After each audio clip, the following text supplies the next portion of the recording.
아버지, 우리에게 성령의 지혜와 지식으로 총명과 명찰로 하나님의 뜻과 하나님의 말씀을, 그 진리를 깨닫게 하여 주시고 그 진리대로 우리가 살아가는 삶이 되게 하여 주옵소서. 그 말씀에 순종하며 우리 주님의 마음에 합한 자로서 늘 아버지 칭찬받고 인정받을 수 있는 우리의 믿음으로 살게 하여 주옵소서. 예수님의 이름으로 기도드립니다. 아멘.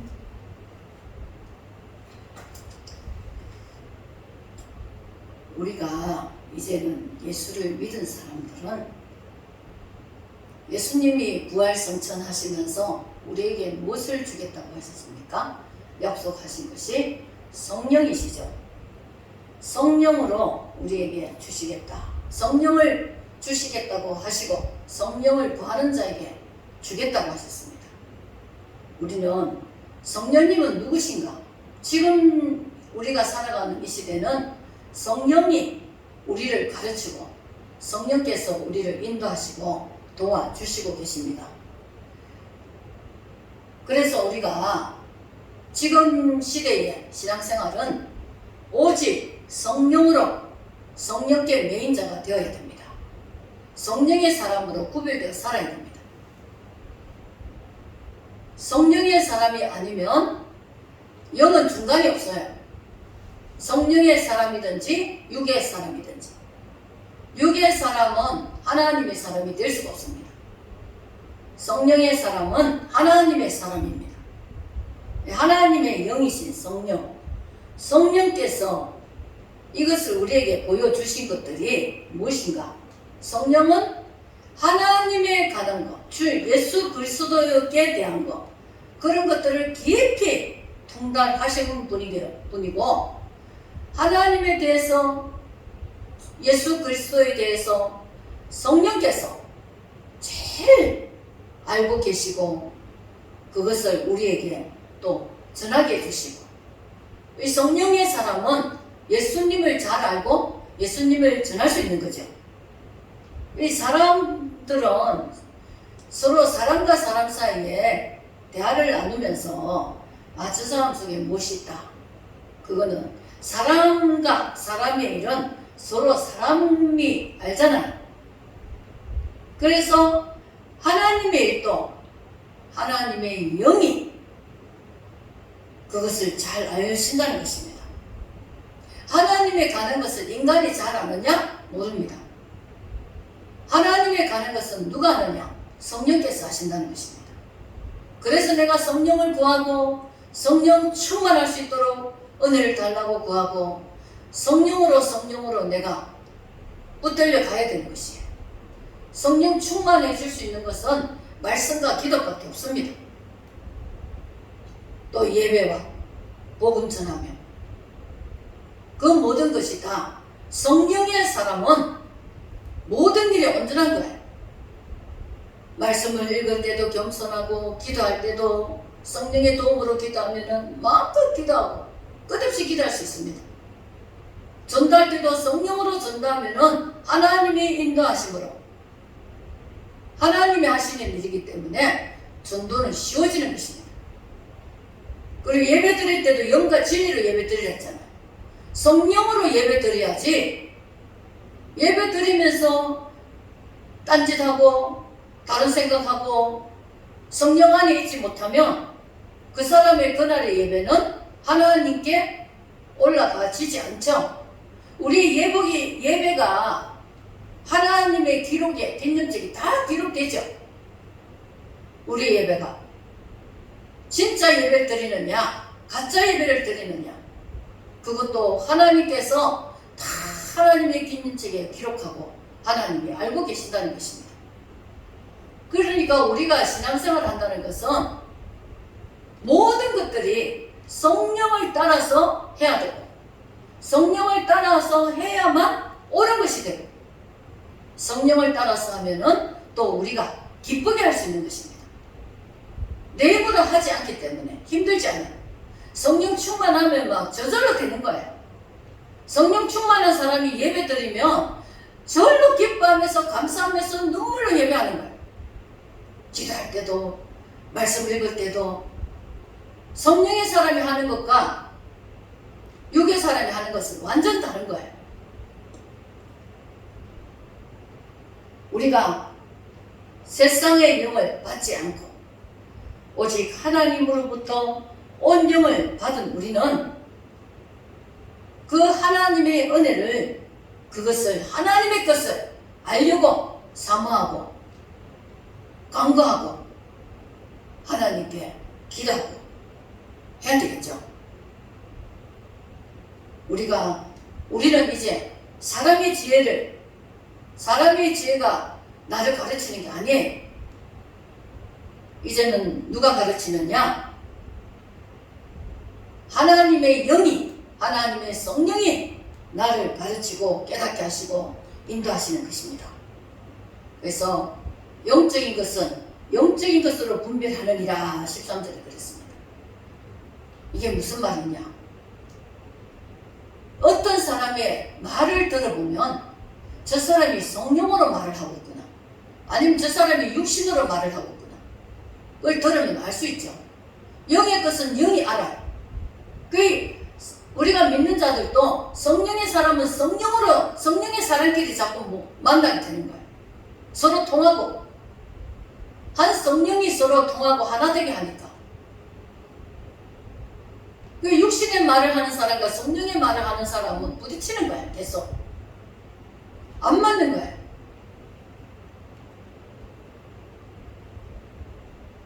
육에 속한 사람은 하나님의 성령의 일들을 받지 않는다 그랬어요. 왜냐? 너무 어리석어 보여요. 하나님 믿고 따라간 사람들이, 성령으로 살려고 하는 사람들이 어리석게 보인다는 것이에요. 또 알지도 못하고, 그들은 그것을 알지도 못하고 여기의 것을 알 수도 없고 어리석게 보고 미련하게 보고 그런다는 것이죠. 근데 성령의 사람은, 영의 사람들은 신령한 것을, 하나님의 것을 너무도 사모하는 거예요. 어떤 사람들은 예배를 일주일 동안 사모합니다. 내가 이번 주에 예배 나가서 하나님께 말씀의 약속을 받고 하나님이 내게 말씀하심을 듣고 그 말씀대로 내가 복을 받는 사람이 되겠다. 그리고 내가 기도 응답이 있는데 내가 주일날 하나님 앞에 예배드리다가 그 기도의 응답을 내가 받아야 되겠다. 그렇게 싸움하고 하는 사람은 예배드리는 차원이 다른 겁니다. 그리고 그렇게 예배드리는 자세를 갖고 있는 사람은 하나님께서 반드시 만나주시는 거예요. 성령이 우리가 운행하고 계시는데, 예배 드릴 때도 성령이 다 이렇게 모든 사람 가운데 계시는데, 영을 사모하고 하나님을 사모하고 내가 하나님을 찾고 그렇게 하는 사람에게는 성령이 그 사람 안으로 임하는 거예요. 그날 예배에 하나님을 만나지 못한 사람은 예배 드리고 나서 시험 들 수도 있고, 예배 드리고 나서 하나님 떠날 수도 있고, 그런 겁니다.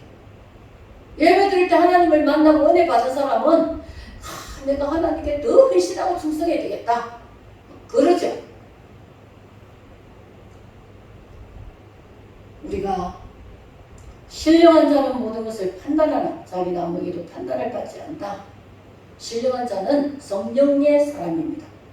성령의 사람은 자기가 성령의 지혜와 지식을 가지고 올바르게 가기 때문에 누가 그 사람을 넘겨뜨려도 하지 못하죠. 정말 사기꾼들에게 이렇게 속게 되고 말도 안 되는 그런 데에 속아서, 요즘에는 뭐 가스라이팅 이러잖아요. 그렇게 하는 것이 내가 올바른 분별력에 지혜가 없는 거죠. 다른 사람이 볼 때는 그게 왜 속지? 이렇게 되지만 그에 대한 성령의 지혜와 지식과 총명과 명찰과 판단력을 갖고 있지 못하기 때문에 그렇게 되는 거예요. 다른 사람의 지배를 받아서. 우리가 성령의 사람은 다른 사람의 판단을 나에게 이렇게 하라 저렇게 하라 할 수 없다는 것입니다. 나는 성령을 가지고 성령을 받아서 성령님이 이끄시는 대로 가기 때문에 누구도 나를 가르치지 않는 것입니다. 가르치는 것을 우리는 판단을 할 수가 있는 거예요. 성령님이 가시는 그 길을 따라서 내가 간다면 아무도 나를 건들지 못하고 나를 함부로 할 수가 없습니다. 우리는 16절에 누가 주의 마음을 알아서 주를 가르치겠느냐. 그러나 우리가 그리스도의 마음을 가졌느니라. 우리는 주님을 다 알 수가 없습니다. 하나님을 많이 알게 해달라고 우리는 구해야 되는 거예요. 하나님을 아는 것은 이 세상의 최고 행복이에요. 세상의 지식과 세상의 문화는 내가 거기 가면 혼미해질 때도 많아요. 그런데 하나님을 알면 내가 오늘 이런 하나님 알고 내일 저런 하나님을 알고 나면 너무 가슴이 행복해지는 거예요. 영혼이 살이 쪄가 너무너무 기쁘고 감사하고 찬양이 넘쳐나고 하나님에 대해서 알게 되고 하나님을 만나서 교제하고 하나님의 음성을 듣고 이러면 그 사람은 막 행복의 그 극치로 가는 거야. 우울증이 어디 있겠습니까? 하나님의 영감, 지배를 받는 하나님의 성령으로 내가 따라간다면 나는 기쁘고 즐겁고 감사하고 찬양하고 입으로 늘 주여 주여 하게 되고 우리는 주님에 대해서 우리가 누가 주를 가르치겠나.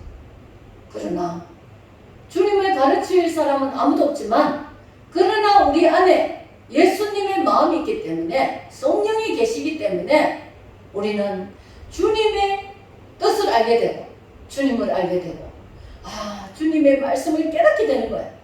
성경 말씀이 어떤 사람은 쉽다 그러고 재밌다 그러고 감사하다 그러고 은혜가 넘친다 그러는데 어떤 사람은 성경 읽으면 잠이 온다 그러고 무슨 말씀인지 도대체 알 수가 없다 그러고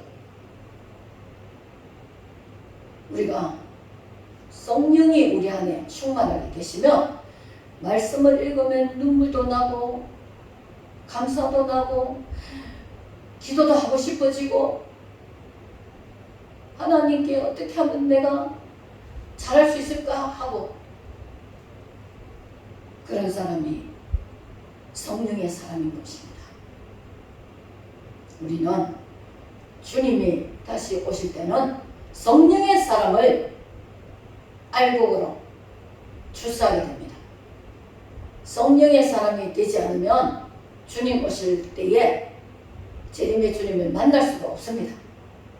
성령의 사람, 성령의 충만, 성령으로 내가 판단하고 생각하고 성령은 하나님의 뜻을 가르쳐 주는 거잖아요. 깨닫게 해주는 거잖아요. 내가 하나님에 대해서 바로 알고 바로 믿고 그렇게 하는 것은 성령께서 나를 도우시고 있는 것입니다. 내가 성령의 사람으로 살아가야 주님이 다시 오실 때에 내가 예수님의 그 재림의 부활의 영광에 내가 참여할 수 있는 것입니다. 변화를 받는다 그랬어요. 그날에. 변화받는 것이 어떤 변화입니까? 내가 신령한 자가 된다는 것입니다. 육신도 이래 썩는 몸이 아니고 병드는 몸이 아니고 천사처럼 예수님의 부활하신 것처럼 그런 몸으로 변화를 받고 내 영혼도 죄가 하나도 없는 새로운 새 마음을 가지고 변화를 받는 그렇게 변화를 받아서 호련히 주님을 만나서 주님께 들림받아 올라갑니다. 그 영화로운 몸 입을 때 얼마나 좋겠어요. 천국에는 이런 썩는 몸, 병드는 몸, 연약한 몸 이런 몸으로 살 수 없잖아요. 그런 변화된 몸으로 우리가 천국을 들어가야 되기 때문에 주님이 한순간 우리를 들림받을 때 그렇게 호련히 변화를 시켜주신다는 것입니다. 예수님처럼 부활의 영광스러운 몸과 마음으로 그래서 주님을 만나는데 그때에 성령으로 살았던 사람이 주님을 만날 수가 있습니다. 성령으로 살지 않고 세상으로 육으로 사는 사람은 그날에 결코 주님을 만날 수가 없는 것입니다. 주님이 내 이름을 불러주셔야만 되는데 성령으로 믿음으로 살지 않은 사람은 절대로 이름이 불려지지 않습니다. 우리는 지금 세상에 살면서 주를 위해서 믿음 생활하면서 예배 드리고 말씀 보고 기도하고 전도하는 일이 정말 때로는 밋밋하고 때로는 열심히 살아지고 그런 순간순간도 오기 쉬운데 그때마다 다시금 하나님께 기도하고 다시금 하나님 나를 성령으로 사로잡아 주십시오. 내가 성령으로 기뻐 뛰는 사람 되고 성령으로 절구하면서 하나님을 섬기고 그렇게 믿음의 끝까지 주님 만날 때까지 내가 그런 믿음을 가진 자로 주님 앞에 서는 날 기쁘게 설 수 있는 그런 사람 되게 해주십시오 하고 기도해야 됩니다. 그래서 날마다 끼어 기도해야 되는 거예요. 내 영혼이 끼어 있을 수 있도록 주님 앞에 만날 수 있는 그런 영혼이 되기 위해서 그것이 끼어 있는 것입니다. 우리는 그런 믿음의 삶을 믿음의 하나님의 백성으로 그렇게 살 수 있는 그런 믿음을 확실히 하고 날마다 정말 날마다 그 믿음을 새롭게 할 수 있는 그것은 말씀과 기도밖에 없는 거예요. 우리가 주님 앞에 내 영혼에 대한 책임은 자기가 져야 됩니다. 다른 사람이 아무리 다른 영혼이 안타까워도 구원해 줄 수가 없어요. 이끌 수가 없습니다. 내가 내 영혼에 대한 책임, 내 영혼에 대한 정말 그날에 알곡될 수 있는 그것은 내가 내 영혼을 위해서 성령의 충만을 입도록 성령의 사람으로 성령을 구하며 성령을 따라서 성령의 가르침과 인도를 받으면서 마지막 때는 마귀의 가르침을 받는다 그랬어. 사람의 가르침을 받는다 그랬어. 그래서 얼마나 많은 미혹돼서 이단으로 갑니까? 우리는 성령의 가르침을 받습니다. 성령의 가르침을 받아서 온전하게 믿음에서 승리할 수 있는 우리들이 될 수 있도록 해야 되겠습니다. 기도합니다. 하나님 아버지 감사합니다. 아버지 오직 우리는 믿음, 예수님, 보혈의 피 공로, 또 성령의 은혜와 성령의 인도와 가르침으로 아버지 이 세상에 믿음의 우리의 나아가는 이 믿음의 길을 믿음의 삶을 끝까지 승리하게 하여 주시옵소서. 오늘보다 내일이 더 믿음이 되게 하시고 더 큰 믿음을 가질 수 있게 하시고 더 장성한 믿음을 갖게 하여 주시기를 원합니다. 날마다 말씀과 기도로 아버지 하나님 또 주변의 복음을 전가하며 아버지 신실한 영과 진리로 예배하는 자가 되고 마지막 때 더 거룩해지고 더 온전하고 바르고 참된 우리의 믿음과 신앙을 가져갈 수 있도록 하나님 주를 바라보며 승리해 갈 수 있도록 주님 도와주시옵소서. 주님 바라보게 하여 주옵소서. 아버지 하나님 오직 우리는 주의 뜻으로 아버지 살게 하여 주시옵소서. 감사드리며 예수님의 이름으로 기도드립니다.